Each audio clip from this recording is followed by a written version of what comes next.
Olá, você já desejou muito ouvir a voz de Deus? Hoje, na nossa escola bíblica dominical, refletiremos sobre o quarto capítulo do livro Cristianismo Essencial, o livrinho do Michael Horton, que dá nome também ao curso que nós estamos trilhando aqui.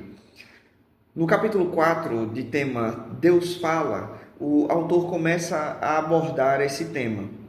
E é um tema que precisa ser bem trabalhado, inclusive levando em consideração muitos cenários que nós encontramos dentro do contexto cristão no nosso país, não é? Muitas vezes há uma associação entre ouvir Deus falar e ir a determinados ambientes onde tem alguém que adivinha coisas sobre a minha vida ou vai trazer alguma suposta, entre aspas, revelação a respeito de algo na minha vida, de algo na minha caminhada ou qualquer coisa desse tipo. Há também, muito comumente, o uso da expressão hoje Deus falou comigo, né? Quando as pessoas saem do culto, devemos entender também melhor essa expressão. Eu me lembro que quando eu era criança eu ficava muito inquieto com essa realidade, né? Eu cresci dentro do contexto da igreja e ouvia esse uso de expressão, né? Deus falou comigo, ou ouvi Deus falar comigo, e eu ficava me perguntando por que é que Deus falava com todo mundo e só eu que não conseguia ouvir o que ele tinha a dizer, o que é que estava acontecendo demais que Deus não falava comigo, né? Pois bem, compreender essa realidade é então algo essencial para qualquer um que deseja trilhar a caminhada cristã de maneira saudável, adequada. Na introdução aqui do nosso capítulo 4, o autor começa descrevendo para nós a realidade de que Deus fala por meio das Escrituras. Deus fala por meio das Escrituras. Então, nós, em primeiro lugar, devemos levar em consideração a realidade de que é nas Escrituras que nós encontramos a voz do Senhor. Com isso, eu não quero dizer que Deus não pode utilizar-se, valer-se de meios extraordinários. Ele é Deus, ele faz o que ele quiser, como ele quiser. No entanto, o padrão, a regra para ouvirmos a voz de Deus não são esses meios extraordinários como nós vemos sendo apresentado em muitos contextos que se dizem cristãos. As pessoas muitas vezes querem falar de meios que são absolutamente extraordinários, até mesmo extraordinários dentro do contexto das Escrituras, para estabelecer para nossa vivência uma regra geral. Então, Deus fala por meio da sua palavra revelada, escrita por meio das Escrituras, né? Basta a gente pensar sobre a realidade de que Deus não se dirigia muitas vezes ao israelita comum por meios excepcionais. Ele esperava que o israelita, ouvindo a sua instrução por meio da lei, seguisse o direcionamento que Deus já havia dado em sua palavra, bem como nos profetas, bem como nos escritos, e é assim também dentro do contexto do Novo Testamento. Nesse sentido, então, Deus fala por meio das Escrituras. É nas Escrituras que nós encontramos a voz de Deus e podemos seguir com confiança, reconhecendo nas Escrituras, de fato, a voz do Senhor falando. Coisa que, diga-se de passagem, não temos essa segurança, né, nesses outros meios, vamos dizer assim, que muitas pessoas tentam apresentar como sendo voz de Deus. Deus fala nas Escrituras e quando a Escritura é pregada de maneira genuína, Deus fala. Ou seja, a pregação é também um veículo da voz de Deus. Mas perceba que eu utilizei a expressão pregação genuína. A pregação genuína está alicerçada nas Escrituras, tem como fundamento as Escrituras, é uma exposição do ensino que a Escritura traz. Neste sentido, a pregação genuína é também Deus falando conosco, Deus falando ao seu povo. A pregação envolve dois elementos principais. Ao mesmo tempo, ela destaca a realidade da nossa triste condição, da nossa tragédia, por assim dizer, a realidade de que nós somos pecadores, falhos, das consequências do pecado para as nossas vidas, para o mundo, para a igreja, para as famílias, enfim, toda essa distorção causada pela entrada do pecado no mundo. E, de outro lado, anuncia também as boas novas do Evangelho, o perdão que há em Cristo Jesus, a restauração, a comunhão com Deus, a possibilidade de uma nova vida, de transformação, mudança de caráter, mudança de mentalidade, a adoção como filhos, enfim, toda essa obra que está apresentada no Evangelho, as boas novas e as suas implicações. A pregação trata disso. Nesse sentido, o autor destaca: a pregação genuína baseia-se em fatos e não em sentimentos. Afinal, a nossa fé, a partir das Escrituras, está baseada nos fatos que as Escrituras nos apresentam e não naquilo que nós sentimos ou deixamos de sentir. Aqui vai, então, um conselho interessante. Não mensure o fato de Deus ter falado ou não a você dentro do contexto de um culto com base nas emoções que você sente diante da pregação ou das músicas que são ali expostas ou da leitura bíblica feita. Não mensure se Deus falou com você ou não pela maneira como você saiu se sentindo. Eu saí me sentindo hoje revigorado, eu saí me sentindo feliz, ou então eu saí muito emocionado, ou qualquer coisa dessa natureza. Deus falou profundamente ao meu coração. É bem verdade de que nós, seres humanos, somos seres não apenas racionais, mas também emocionais. A dimensão emocional faz parte de nossa constituição, é fato. No entanto, nós não podemos trazer uma equivalência entre nos emocionarmos dentro do contexto do culto, que pode ser uma situação legítima, dependendo de como isso aconteça, nos emocionarmos diante do culto, da mensagem do Evangelho. Não podemos fazer essa equivalência entre nossas emoções e ouvir a palavra de Deus. Porque muitas vezes a palavra do Senhor será pregada de maneira fiel, genuína, uma exposição correta das Escrituras, sem alarde, sem a necessidade de apelativos outros. E ali Deus estará falando. Quer você saia emocionado, quer não, quer você saia chorando ou alegre, não importa.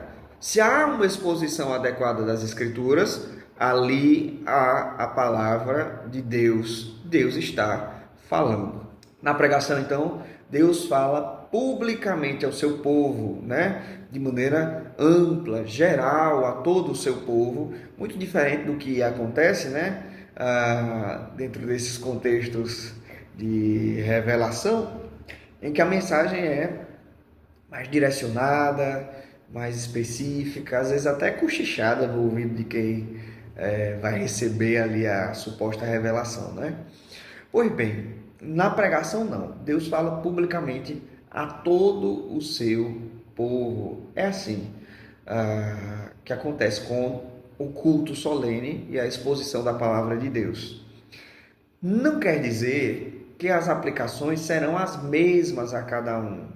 Cada um de nós aplicará a mensagem recebida a partir do contexto de nossas próprias vidas. O que quero dizer com isso? Talvez um filho que esteja ouvindo a mensagem bíblica nos ensinando que devemos ser honestos uns com os outros, Talvez ele pense: eu preciso falar a verdade para os meus pais sobre determinada situação.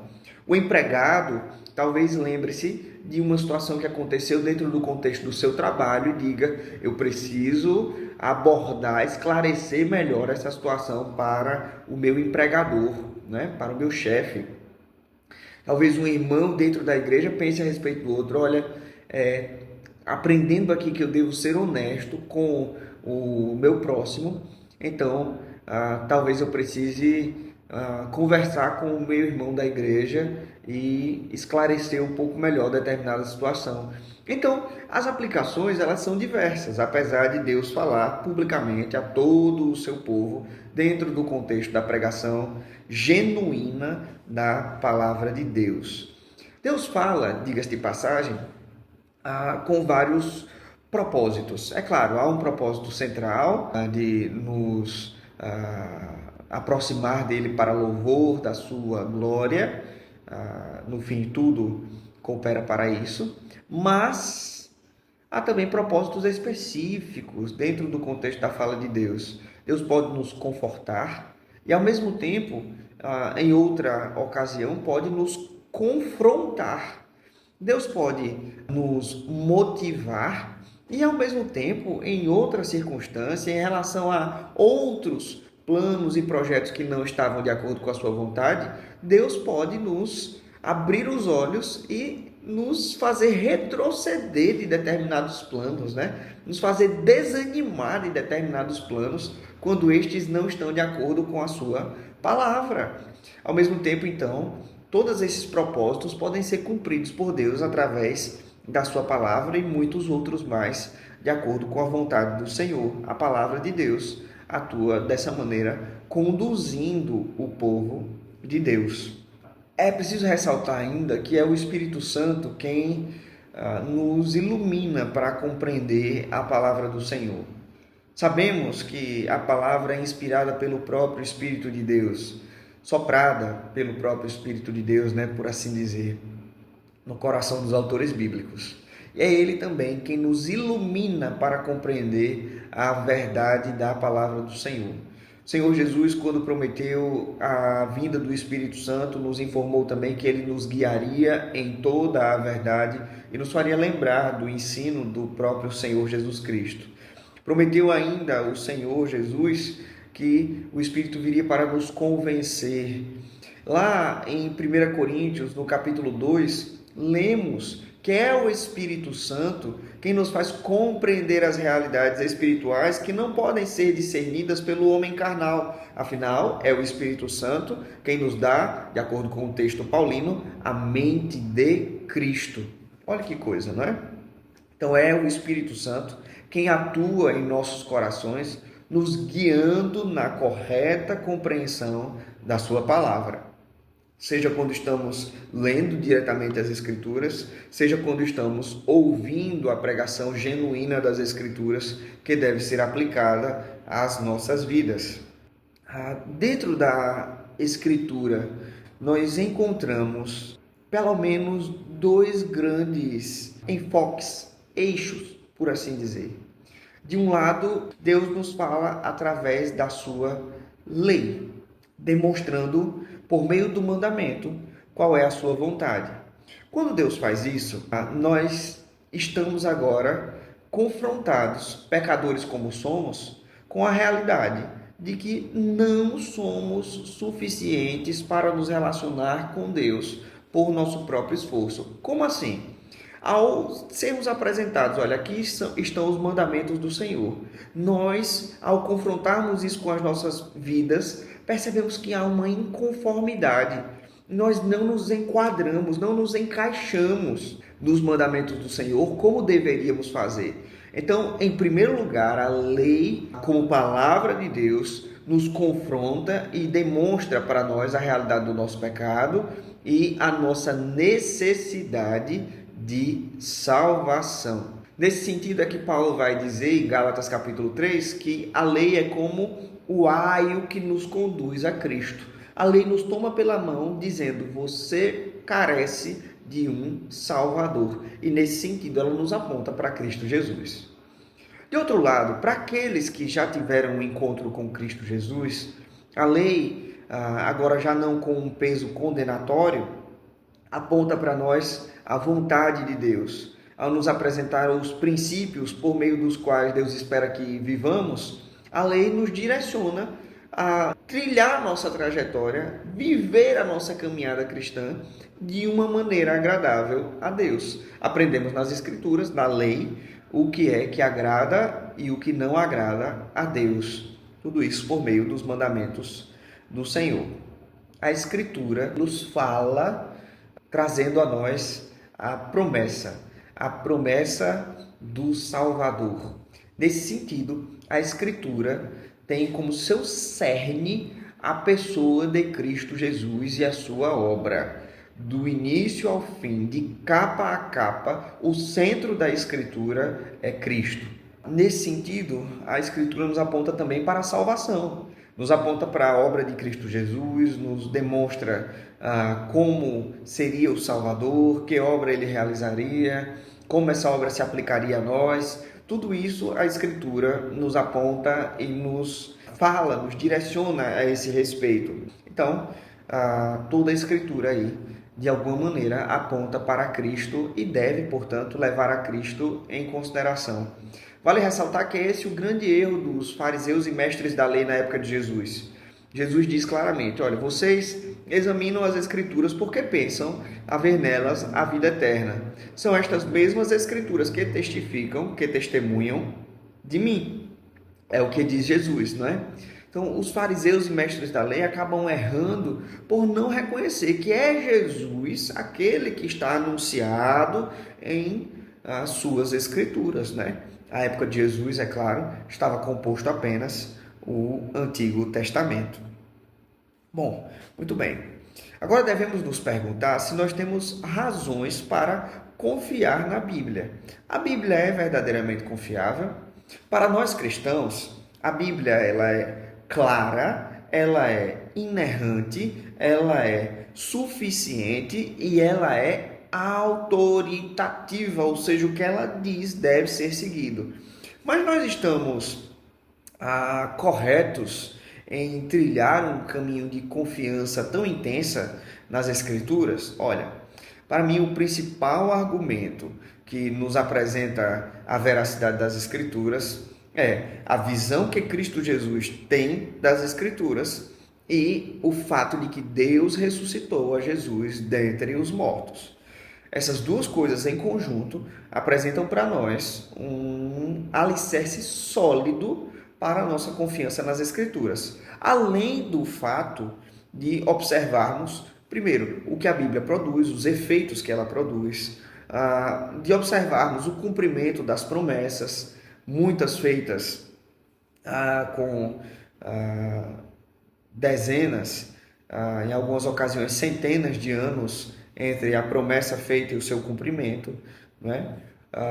Então, temos tudo isso apresentado aí como um alicerce sólido para fundamentar a nossa crença de que as Escrituras são verdadeira palavra de Deus. Em particular, Jesus demonstra uma compreensão elevada das Escrituras do Antigo Testamento, validando as Escrituras como verdadeiras, reconhecendo a veracidade daquilo que a Escritura do Antigo Testamento apresentava, apresentando para nós o reconhecimento dos personagens do Antigo Testamento como personagens históricos de fato e recebendo essa palavra como verdadeira palavra de Deus. Nesse sentido, nós vemos ali o Evangelho de Lucas afirmando que Jesus, ao ressuscitar, demonstra o que sobre ele, ou ensina o que sobre ele estava escrito na lei, nos profetas e nos salmos. Essa designação tríplice é uma designação para falar sobre a totalidade dos escritos do Antigo Testamento.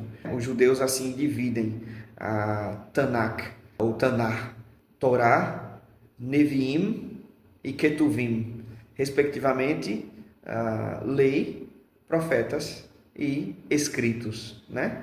Ou, como Lucas utiliza, lei, profetas e salmos, né? Representando aí toda a categoria dos escritos. Jesus, então, aponta toda a escritura do Antigo Testamento como válida. E não apenas isso. Jesus autoriza os seus apóstolos, olha a ênfase, autoriza os seus apóstolos, aqueles emissários especiais que Jesus separou para que testemunhassem dele, do seu ensino, da sua obra e da sua ressurreição em particular. Deus, melhor dizendo, Jesus, atribui a estes indivíduos a autoridade para produzirem esse testemunho escrito com validade, com o aval, por assim dizer, do próprio Senhor Jesus Cristo. Essas são as testemunhas autorizadas que Cristo deixou. Aí alguém dirá, mas Lucas não era apóstolo, mas Marcos não era apóstolo, mas Tiago e Judas não eram apóstolos, né? Todos esses estavam inseridos dentro da comunidade apostólica, todos esses estavam ali vivendo dentro do contexto da comunidade apostólica e tinham seus testemunhos validados pelo corpo dos apóstolos. Então, esse tipo de argumento não se sustenta. A Bíblia é confiável? Sim, a Bíblia é confiável. A Bíblia fala de uma mesma maneira, do início até o fim, mesmo tendo uma quantidade gigantesca de autores, né, que contribuíram com a sua composição ao longo de um período muitíssimo extenso. Então, mesmo nesse período aí, longuíssimo de composição das Escrituras, a gente pode falar aí, né, quase um milênio de produção escriturística, mesmo durante esse período tão longo e mesmo com tantos autores, ainda assim a Bíblia é confiável, não se contradiz em parte alguma. Pastor, mas a Bíblia ela se contradiz. Quando alguém vier dizer isso a você, você deve perguntar: qual é a contradição? Qual é a contradição? A contradição entre os relatos dos evangelhos. Não, os relatos dos evangelhos podem ser conciliados. Vai aqui, inclusive, uma recomendação, né? Olha aqui que livrinho bacana, A Confiabilidade Histórica dos Evangelhos, do Craig Blomberg. Um livrinho muito bom para quem quer aprender um pouco mais sobre esse assunto. Mas o Deus do Antigo Testamento é diferente do Deus do Novo. Não é de maneira nenhuma, não é. Você vai ver a graça, a misericórdia, o amor de Deus no Antigo Testamento, a sua longanimidade, benignidade no Antigo Testamento, assim como no Novo. E verá também a justiça de Deus aplicada dentro do contexto do Novo Testamento, assim como era no Antigo. Não devemos nos enganar pensando que são dois deuses, né? Quem pensa isso é tolo e não conhece as Escrituras. Simples assim. A Bíblia é confiável. Nesse sentido, eu já mencionei a vocês aqui que a Bíblia foi composta por diferentes autores, humanamente falando, apesar de ter apenas um autor divino, né? Deus é quem inspira as Escrituras, mas Deus inspira para comporem as Escrituras homens que lá na carta de Pedro são classificados como homens santos, movidos da parte de Deus. Esses homens, movidos por Deus, inspirados por Deus, como diz Paulo na sua segunda carta a Timóteo, capítulo 3, versículo 16, não é? Toda a Escritura é divinamente inspirada por Deus. Então, esses homens inspirados por Deus é quem compõe as Escrituras. A inspiração não é um processo de ditado, certo? Em que Deus vai dizer, use essa palavrinha, aquela. Não é um processo de ditado, certo? Deus não dita as Escrituras para os autores bíblicos, pelo menos não na imensa maioria das ocasiões, certo? O que acontece na imensa maioria das ocasiões é que Deus move o coração do homem, livrando-o de todo erro e engano no processo de composição das Escrituras. Por isso é que nós vemos dentro do contexto das Escrituras diferentes estilos de escrita, diferentes maneiras de se expressar e até uma diferença na qualidade linguística de um escrito para outro, por assim dizer, né? Alguns autores mais instruídos utilizavam uma linguagem mais rebuscada, mais refinada. Outros autores com menos instrução formal utilizavam uma linguagem mais carente de um polimento, né? Uma linguagem menos rebuscada. Mas Deus usou esses homens com suas perspectivas de mundo e diferentes graus de instrução. Deus os usou da mesma maneira, inspirando-os da mesma maneira para compor escritos que têm igual valor. Nesse sentido, Deus inspira as Escrituras utilizando essas pessoas, não anulando, certo? O ser humano nesse processo. É por isso que nós podemos dizer também que a Bíblia ela tem um caráter analógico e, ao mesmo tempo, antrópico. Eu vou explicar essas duas palavrinhas. Analógico quer dizer que a Bíblia fala sobre Deus e nos apresenta a Deus, mas não devemos imaginar que conhecemos tudo o que há para saber sobre Deus. Como assim? Quando a Bíblia fala que Deus ama, nós compreendemos o que é que a Bíblia está dizendo, porque nós somos também capazes de amar, não é? Nesse sentido, há uma analogia. Nós amamos e Deus ama, certo? Mas você deve concordar comigo que nós não conseguimos compreender por completo o amor de Deus. Porque o amor de Deus, enquanto o nosso amor expressa-se de maneira limitada, o amor de Deus é para nós incomensuravelmente maior, de tal sorte que nós não conseguimos compreender por completo toda a dimensão deste amor. Da mesma maneira, quando falamos sobre a santidade de Deus, nós sabemos o que é santidade, nós podemos ser santos e somos chamados a ser santos, de acordo com a palavra de Deus. Por isso, temos uma compreensão do que significa quando a Bíblia diz que Deus é santo.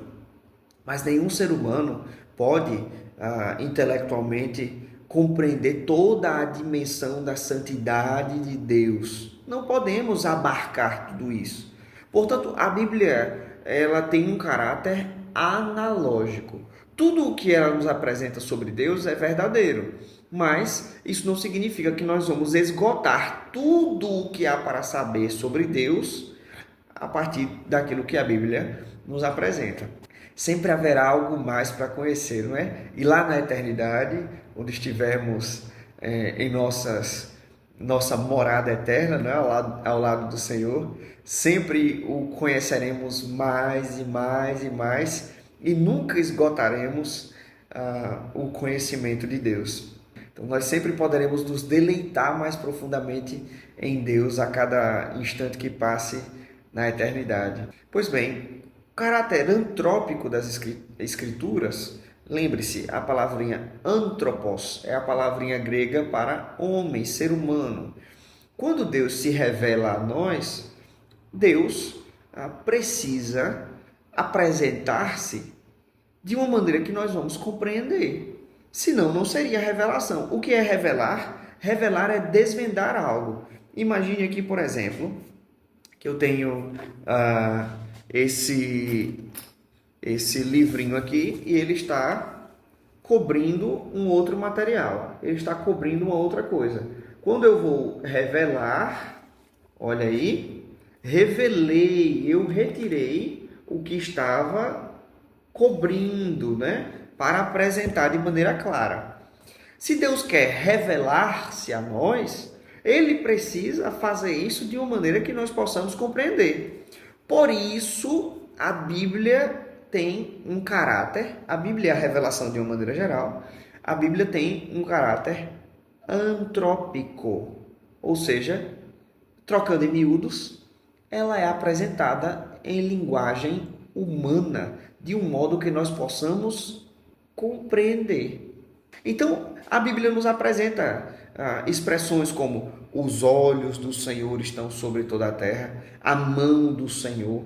Mas sabemos que Deus é Espírito. Espírito não tem olhos, Espírito não tem mãos. Né?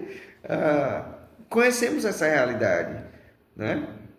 Sabemos disso, mas sabemos também que essa é uma maneira de a Escritura expressar-se para que nós possamos compreender aquilo que está sendo dito a nós.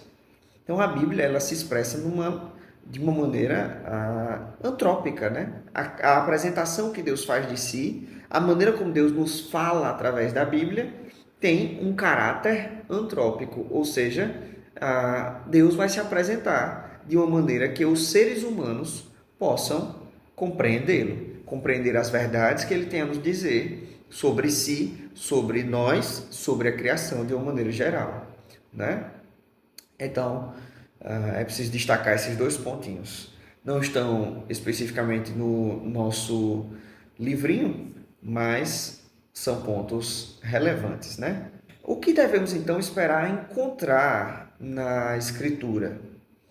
Bom, acho que talvez seja interessante a gente começar pela realidade de que a Bíblia ela é clara o suficiente nos ensinos mais fundamentais, mais básicos, mas é preciso destacar também que mesmo entre aqueles que compartilham uma visão elevada da Escritura, há divergências na interpretação dela. Uma prova disso são as denominações cristãs diversas que nós temos dentro do contexto cristão brasileiro, né, e mundial, podemos dizer dessa maneira. Nós temos presbiterianos, nós temos batistas, congregacionais, que têm divergências na interpretação das Escrituras em questões secundárias. Não no que é crucial, mas em questões secundárias, sim.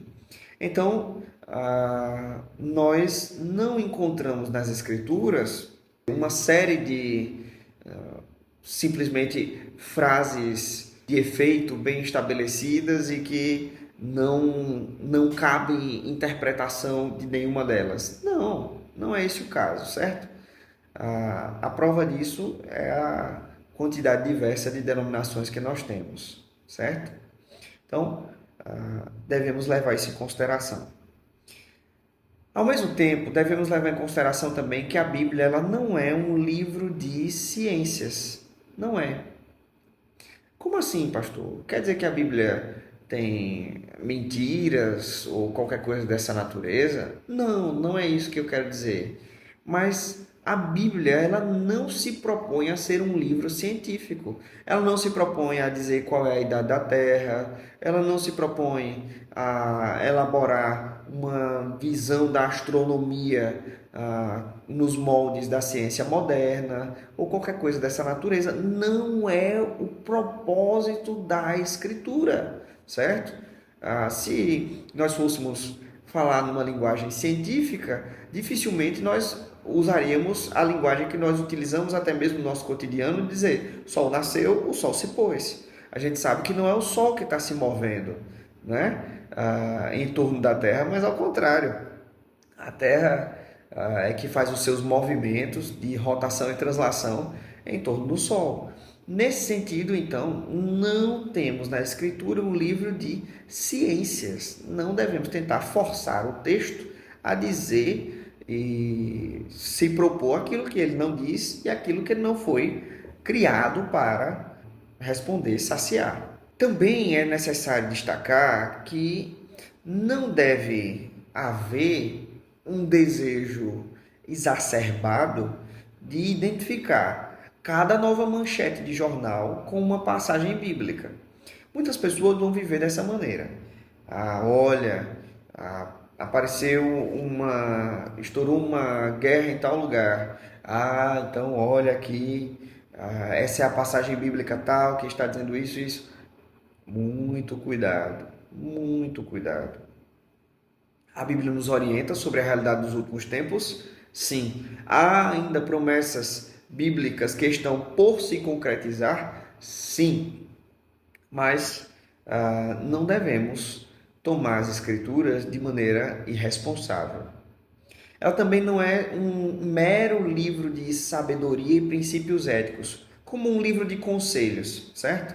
Nós temos muitos livros desse tipo circulando por aí, né? Livros com uma série de conselhos, recomendações, princípios para você guiar a sua vida ou qualquer coisa dessa natureza. A Bíblia é muito mais que isso. O que eu quero dizer não é que a Bíblia não nos orienta sobre os princípios éticos que nós devemos seguir como cristãos. Não tem nada a ver com isso. O que eu quero dizer é que a Bíblia não é apenas isso, ela é muito mais. Ela é a palavra viva e eficaz de Deus que vem ao nosso encontro, nos confrontando com a realidade do pecado, nos apresentando a mensagem do Evangelho e nos conduzindo em direção a Deus, de acordo com a sua vontade. Avançando aqui, nós temos a Bíblia, portanto, dessa forma, como uma espécie de constituição, assim como a constituição de um país mesmo, né? A Bíblia, em especial o Novo Testamento, é como que a constituição da igreja. Ela estabelece para nós os nossos fundamentos. Nesse sentido, se levarmos em consideração a pregação do Evangelho, ela constitui para nós nosso alicerce, né? Nossa base e origem. E ela estabelece também os princípios, parâmetros por meio dos quais nós nos orientamos. Finalmente, hoje, nós, auxiliados pelo Espírito Santo, interpretamos essa constituição, que é a Escritura, para a glória de Deus, dentro do contexto da igreja, para realizar a sua vontade em cada aspecto da nossa caminhada, como igreja, enquanto corpo e individualmente como membros desse corpo, né? Assim, é que devemos seguir. Essa visão elevada das Escrituras que devemos ter. Se nossa visão em relação às Escrituras for distorcida, então toda a nossa caminhada cristã padecerá. Não teremos base sólida para estabelecer os fundamentos da nossa fé se tivermos uma visão distorcida das Escrituras, certo? As Escrituras são para nós palavra de Deus, inerrante, suficiente. Então, que elas possam guiar a nossa caminhada, né? Vou usar o bom e velho, mais saudável jargão batista. A Escritura é a nossa única regra de fé e prática. Que assim seja em nosso viver. Deus abençoe. Até o próximo encontro. Tchau, tchau.